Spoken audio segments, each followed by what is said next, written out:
ओम भगवद गीताय नमो नमः। ओम परमात्माय नमो नमः।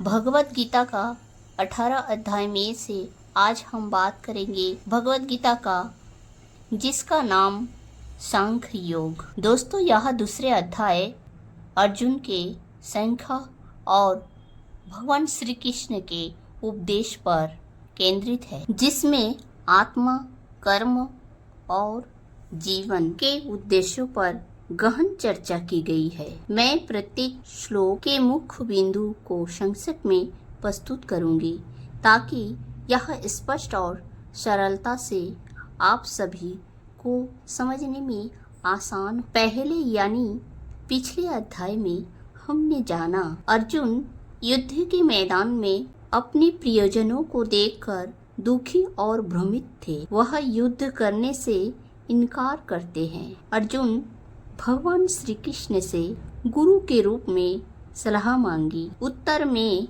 भगवान श्री कृष्ण अर्जुन को डांटते हुए कहते हैं कि यह कायरता और कमजोरी है, जो एक क्षत्रिय के लिए अनुचित है। अर्जुन को अपने कर्तव्य के लिए प्रेरित करते हैं। अर्जुन कायरता छोड़कर कर्तव्य पालन करो। अब अर्जुन एक प्रश्न पूछते हैं। अपने गुरुओं द्रोणाचार्य, पितामह भीष्म और अन्य सभी रिश्तेदारों को के खिलाफ यह युद्ध कैसे करें? युद्ध में होने वाला पाप और वंश का नाश होना उनके लिए असहनीय है। तब भगवान श्री कृष्ण अर्जुन को उपदेश देना शुरू करते हैं। भगवान श्री कृष्ण कहते हैं कि अर्जुन, जो शोक कर रहे हो वो अनुचित है। अर्थात आत्मा अमर है, शरीर नाश्वर है, लेकिन आत्मा ना तो जन्म लेती है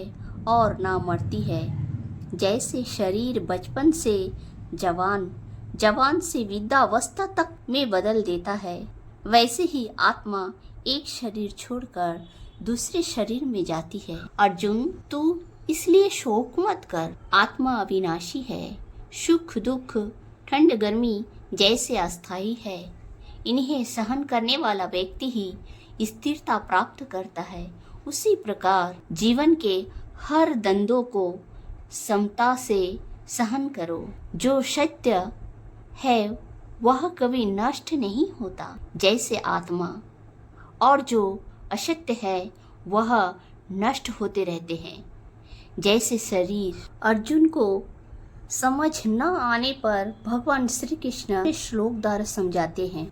नैनम छिन्दन्ति शस्त्राणि, नैनम देहति पावकः, न चैनं क्लेदयन्तापो, न शोषयति मारुतः।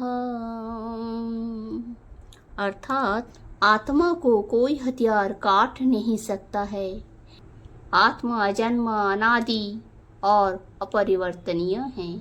इसे मारने या मरने की चिंता नहीं करनी चाहिए। यह सूक्ष्म, अचल और सर्वव्यापी है। अर्जुन, आत्मा को अमरता समझकर शोक और भय छोड़ दो। भगवान श्री कृष्ण अब कर्तव्य पालन पर जोर देते हुए कहते हैं कि यदि तुम आत्मा को नाशर भी मानते हो तो भी शोक नहीं करनी चाहिए, क्योंकि जन्म लेने वाला मरेगा और मरने वाला जन्म लेगा। यह प्रकृति का नियम है। जीवन मृत्यु का चक्र स्वाभाविक है, इसलिए कर्तव्य पर ध्यान दो। एक क्षत्रिय के रूप में अर्जुन, तुम्हारा कर्तव्य है युद्ध करना। यदि वह युद्ध से पीछे हटते हो तो तुम्हारे कीर्ति नष्ट होगी और अपयश प्राप्त होगा। अपने धर्म का पालन करो, तुम्हारा यह स्वभाव है। युद्ध में मरने से स्वर्ग और जीतने से पृथ्वी का सुख मिलेगा। सुख दुख, हानि लाभ को समान देखकर युद्ध करो। निष्काम भाव से कर्तव्य करो। फल की चिंता मत करो। भगवान श्री कृष्ण अब ज्ञान के बाद कर्म योग की बातें शुरू करते हैं। कर्म योग में कर्तव्य निष्काम भाव से करना चाहिए, जिससे पाप नहीं लगता। अर्जुन, कर्म योग एक निष्ठा से बुद्धि प्राप्त होती है, जबकि इच्छाओं में लिप्त लोगों की बुद्धि भटकती है और कर्म योग से बंधन मुक्त होती है, जो मोक्ष का अधिकारी होते हैं। भगवान श्री कृष्ण अर्जुन को कहते हैं, वेद त्रिगुण सत रज तमस से संबंधित है। इन गुण से ऊपर उठकर आत्मा में स्थिर हो। कर्मण्येवाधिकारस्ते मा फलेषु कदाचन मा कर्मफल हेतु भूर्मा ते संगोहस्ता कर्माणि। अर्थात भगवान श्री कृष्ण अर्जुन को कहते हैं, तुम्हारा अधिकार केवल कर्म पर, फल पर नहीं। फल की इच्छा मत करो, लेकिन कर्म छोड़ो भी नहीं। बुद्धि योग से कर्म करो, जो मोक्ष की ओर ले जाते हैं। बुद्धि योगी अच्छे बुरे कर्मों के बंधन से मुक्त हो जाते हैं। कर्म फल के त्याग से, जन्म मृत्यु के चक्र से मुक्त हो जाता है। तब मनुष्य स्थिर चित्त प्राप्त होते हैं और स्थिर चित्त से ही मनुष्य स्थिर प्रज्ञ पुरुष बनते हैं। यहाँ पर अर्जुन ने फिर प्रश्न पूछते हैं कि स्थिर प्रज्ञ पुरुष की पहचान क्या है? वह कैसे बोलता है, कैसे बैठता है, कैसे चलता है? भगवान श्री कृष्ण कहते हैं, हे अर्जुन, दुःखेष्वनुद्विग्नमनः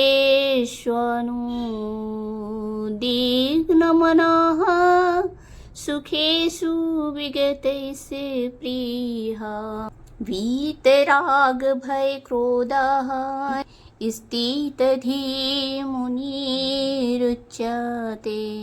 अर्थात भगवान श्री कृष्ण कहते हैं, अर्जुन, स्थिर प्रज्ञ मनुष्य इच्छाओं को त्याग कर आत्मा में संतुष्ट रहता है। वह सुख दुख में समान रहता है और राग देश से मुक्त होते हैं। जैसे कछुआ अपने अंगों को समेट लेता है, वैसे ही स्थिर प्रज्ञ मनुष्य अपनी इंद्रियों को विषय से हटा लेता है। जैसे ही इंद्रियों विषय से हटा लेता है, उसकी बुद्धि स्थिर रहती है। जिसकी इंद्रियां वश में नहीं, उसकी बुद्धि स्थिर नहीं रह सकती, क्योंकि इंद्रियां मन और बुद्धि को फिर से विषय सेवन में लगा देती है। इंद्रियां बलपूर्वक मन को विषय की ओर खींचती है। क्रोध और मोह से बुद्धि भ्रमित हो जाते हैं, जिससे आत्मा का पतन होती है। जो मनुष्य राग देश से मुक्त होकर इंद्रियों को वश में करता है, वह शांति प्राप्त करता है। शांति से बुद्धि स्थिर होती है और बुद्धि स्थिर से स्थिर प्रज्ञता प्राप्त होते हैं।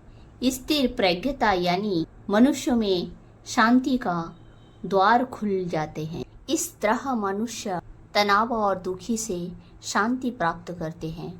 तो दोस्तों, भगवद गीता का दूसरा अध्याय हमें सिखाता है कि आत्मा अमर है। हमें अपने कर्तव्य पर ध्यान देना चाहिए और मन को संतुलित रखना चाहिए। ये ज्ञान आज भी उतना ही जरूरी है, चाहे नौकरी हो, रिश्ते हो या कोई चुनौती हो। गीता का ये अध्याय हमें रास्ता दिखाता है। अगर आपको ये वीडियो पसंद आया तो लाइक, कमेंट और सब्सक्राइब जरूर करें। नीचे कमेंट में बताएं कि भगवद गीता का कौन सा श्लोक आपको सबसे ज़्यादा प्रेरित करता है। अगले वीडियो में हम तीसरे अध्याय का बात करेंगे। तब तक के लिए जय श्री कृष्ण।